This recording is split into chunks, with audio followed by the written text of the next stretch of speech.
Hello, this is David Cunningham here, and today I'm going to talk to you about primary care accessibility and ED overcrowding. Despite efforts to limit emergency department visits, utilization has continued to rise faster than the rate of population growth. The availability of community health options is an important factor that influences emergency department usage at the local level. The number of Medicaid patients seeking treatment in the emergency department is increasing. This is driven by the Affordable Care Act's expansion of Medicaid coverage. Enrollment increased by about 14.2 million, which represents 38.2% between the months of September 2013 and February 2017. The lack of primary care physicians accepting Medicaid is seen as a principal contributor to ED overusage. As shown on the graph to the left, Medicaid patients make up approximately 27% of total emergency department visits, and their visits are more likely to result in discharge rather than hospital admission. In California, approximately 13.49 million individuals receive healthcare services via Medi-Cal, which is the state's Medicaid program. About 10.8 million, or 80%, of these individuals receive care via managed care plan. Enrollment in Medicaid managed care plans grew from 6.73 million in 2014 to 10.78 million in 2017. Let us now turn our attention to the Affordable Care Act expansion category, which represents adults ages 19 to 64. This category grew from 1.1 million in January of 2014 to just over 3.82 million as of January of 2017. Medi-Cal beneficiaries receive care through 6 managed care models: a 2-plan model, a county organized health system, geographic managed care, regional models, and the Imperial and San Benito model. This project will focus on managed care plans in 4 counties: Los Angeles, Santa Barbara, Fresno, and Sacramento. These counties contain 9 managed care plans which provide health care to 3.8 million individuals. Okay, in this slide we're going to connect the data to see how it relates to accessibility and utilization. The data from health plans, patient feedback, and hospitals can be used to understand the factors affecting PCP accessibility and utilization. Health plan data includes the Health Effectiveness Data Information Set, also known as HEDIS, which is a tool developed by the National Committee for Quality Assurance to measure plan performance.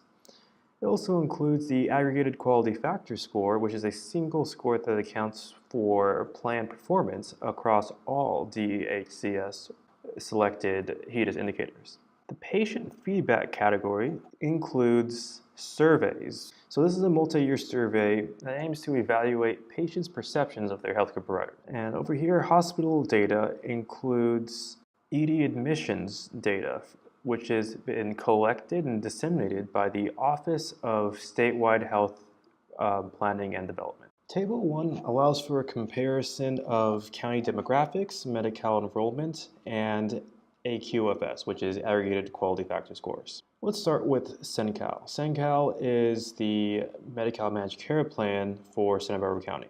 In Los Angeles, there are 2 health plans being operated. There's HealthNet and LA Care. Fresno also operates a 2-plan model in which CalViva, the county organized managed care system, along with Anthem Blue Cross, are the providers of Medi-Cal services. In Sacramento, a geographic managed care model is operated in which 4 plans are available to Medi-Cal beneficiaries. These 4 plans include Anthem Blue Cross, HealthNet, Kaiser Permanente, and Molina.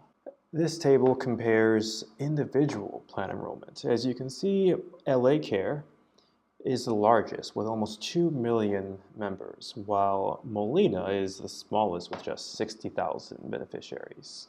This project hypothesizes that areas with plans ranking lower in primary care accessibility and quality metrics will have higher rates of ED utilization and avoidable ER visits.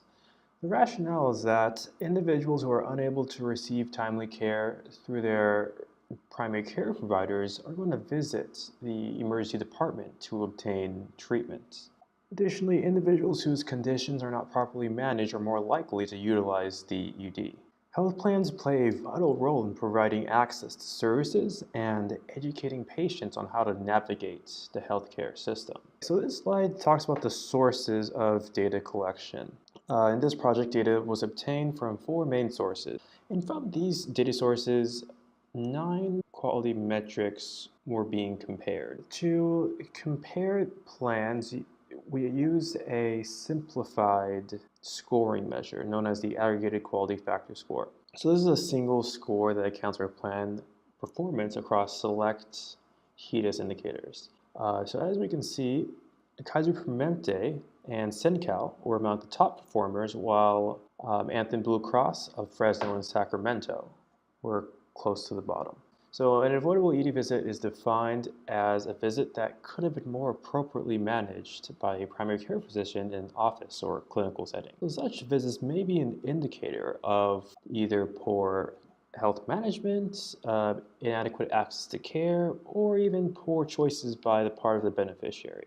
So for the purposes of this project, the measures include ED visits with a principal diagnosis related to mental health, alcohol or substance abuse, dental conditions, or visits relating to asthma. And this table is just a summary of the diagnosis codes used to figure out what visits are avoidable. Okay, so this table compares ED utilization and avoidable ED visits among the 9 selected health plans. So emergency department utilization is reported as ED visits per 1,000 member months. This data was obtained from HEDIS 2010 and HEDIS 2015 to allow for a comparison between pre- and post-Affordable Care Act conditions. So when looking at this table, we can observe several geographic trends. In Los Angeles, county plans performed better on ED utilization while they had a high rate of avoidable ED visits. In Sacramento, all plans, with the exception of HealthNet, showed higher than average ED utilization. Santa Barbara County's managed care plan, CenCal, performed poorly in all measures, despite having an above average AQFS. Our next measure, access to care, basically asks the question of how often were patients able to get care when they needed it? How often could they easily acquire care? So as seen on the figure on the right, the majority of plans that were selected in this project fell in the lower half of this distribution chart. The managed care plans may improve this area by playing an active role in facilitating engagement between patients and providers. This could include appointment scheduling, interactive workshops, maximizing each patient's office visit, and meeting multiple patient needs as well. So this helps to eliminate the need for additional appointments. Getting care quickly asks members about how often they were able to get care right away. This includes getting access to primary care along with specialty services. The questions used in this survey are on the left, while a distribution of scores are on the right. As you see, the plans selected are fairly evenly distributed. Managed care plans can improve this area by making an effort to decrease no-show appointments, promote electronic communication, and establish an advice nurse hotline.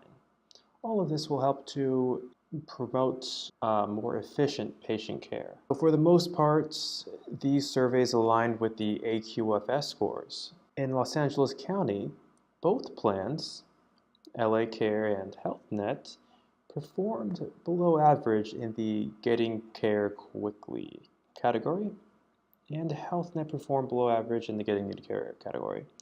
So this affirms the observations seen in the utilization table and supports the notion that Medi-Cal beneficiaries in LA County seek treatment in ERs when they're unable to see their primary care providers in a timely manner. In contrast to this, SENCAL patients reported little trouble getting care when they needed it. This suggests that these patients would benefit from additional education on when it is appropriate to use the ED. Kaiser Permanente displayed a similar trend.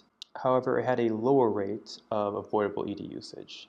Both Fresno County plans performed below average in the area of getting needed care. This information, when combined with the ED utilization data, suggests that Fresno Medi-Cal beneficiaries were unable to obtain certain tests or treatments from their primary care providers, and therefore visited the ED to obtain such care. HEDIS, or the Health Care Effectiveness Data and Information Set, is a tool developed by the NCQA to measure plan performance. So for this project, we focused on children and adolescents' access to care, control of blood pressure, along with medication management for people with asthma. As with the previous table, several geographic trends were observed. With the exception of Kaiser Permanente, Sacramento County plans did not perform well on the 3 selected HEDIS indicators. So this affirms the observation noted in the ED utilization table and patient care surveys. Fresno County health plans performed particularly low in the area of medication compliance for asthma patients. So what this indicates is that beneficiaries suffering from asthma in Fresno are not always able to get the care they need from their primary care physician. So these individuals must instead seek care from emergency departments. In Los Angeles, managed care plans reported below average performance in the pediatric access to primary care practitioners category. This is a potential contributor to avoidable ED usage. Health plans may choose to improve their performance on these selected indicators by improved communication, such as email, text, and mobile apps that can be used to remind beneficiaries of upcoming appointments. Adolescent use of preventative care services can be promoted using social media and by partnering with community stakeholders such as schools. High-volume providers may choose to host wellness clinics during school breaks. Provide evening weekend appointments can also improve accessibility. Control of blood pressure and asthma medication compliance can also be improved via multidisciplinary collaboration. Okay, so this table is an aggregated data table comparing all the plans. So let's talk about each of these geographic areas one at a time. Let's start with Sacramento. Health plans in Sacramento showed deficiencies in controlling blood pressure, pediatric access to primary care, and these measures were supported by patient surveys showing that members had trouble getting care quickly. Both of these factors contributed to Sacramento's managed care plans having a higher than average ED utilization rate. Los Angeles managed care plans were primarily deficient in pediatric access to primary care. So this measure was supported by patient surveys showing that there was trouble getting care quickly, and helps to explain the high rate of avoidable ED visits seen in this area. In Fresno, HEDIS measures showed that plans performed below average in managing asthma. This factor, along with difficulties in getting care quickly, helps to explain the observed ED utilization rates. SENCAL, Santa Barbara County's managed care plan, performed below average in asthma management category. However, they performed well in patient surveys on access. Their elevated rate of avoidable ER visits and higher than average utilization suggests that these patients would benefit from additional education on when it is appropriate to visit the ED. The Department of manage healthcare requires licensed plans to ensure that their network of providers meets specific requirements pertaining to timely access to care. And these requirements are different according to the appointment type and are codified in the California Code of Regulations. Okay, so how can managed care plans improve? So there are several strategies that plans can utilize, including member outreach, establishing an RN hotline, contracting with urgent care providers to provide after-hours care, and working directly with primary care physicians. In doing so, they may establish an in-office access to care policy, which involves training receptionists and nurses on how to give same-day appointments and give advice on whether or not to go to the ER. They may also choose to develop an easy-to-implement toolkit, which includes posters, brochures, and guidelines on where to go for unscheduled care. Data transparency on the use of healthcare services can help plans identify avoidable ED usage and figure out the reasons behind it. Health plans face several challenges in implementing improvements. These challenges are caused by having a large patient panel size, problems with delivering patient care, preventive care, and financing. Due to the shortage of U.S. primary care providers, the average panel size for primary care physicians is about 2,300 patients. Providing the recommended amount of preventive care would involve 21.7 hours per day. Primary care physicians can help to accommodate these additional patients by utilizing non-clinical team members in delivering preventative and chronic care services. Managed care plans must find a balance between financial obligations and capitated income in order to achieve actuarial soundness. And states may utilize risk adjustment to ensure that adequate compensation is provided when giving care to high-cost patients. Members may choose to file grievances either through the Department of Healthcare Services or directly with the plan themselves. As shown in the first figure, most grievances, 44%, pertain to quality of care, while 13% involve accessibility. Focusing in on accessibility, 49% of these complaints originated from members enrolled by the Affordable Care Act's coverage expansion. And although 59% of these were resolved in favor of the member, accessibility issues suggest that there are systematic challenges with patient capacity. State policymakers and plan managers should focus on ways to increase physician participation in Medicaid. California has very low participation rates. Only 40% of doctors in the state treat 80% of medical patients. So increasing reimbursement rates is supported by Governor Jerry Brown, and this could help to remedy this situation. Recently, voters have approved $546 million in additional funding via tobacco tax. And the legislature has allowed $711 million in growth funding. National Medicaid policy shapes policy at a local level. Recently, changes to national Medicaid might have a negative effect on primary care accessibility and ED utilization. The American Health Care Act of 2017 is designed to repeal the Affordable Care Act and roll back its Medicaid expansion. This would likely result in millions of Americans becoming uninsured, and subsequently, it would increase ED utilization. And so, not everyone agrees that ED utilization is a bad thing. According to Michael Girardi, who's president of the American College of Emergency Physicians, the reliance on emergency care remains stronger than ever. It's the only place that's open 24/7, and we never turn anyone away. Rather than trying to put a moat around us and keep people out, it's time to recognize the incredible value of this model. Emergency department utilization has continued to grow, Between 2014 and 2016, there was a 44% increase in utilization by Medi-Cal members. Washington State attempt to remedy this issue through coalitions between physicians, hospitals, and health plans. In doing so, they saved $33.6 million and decreased utilization by 10%.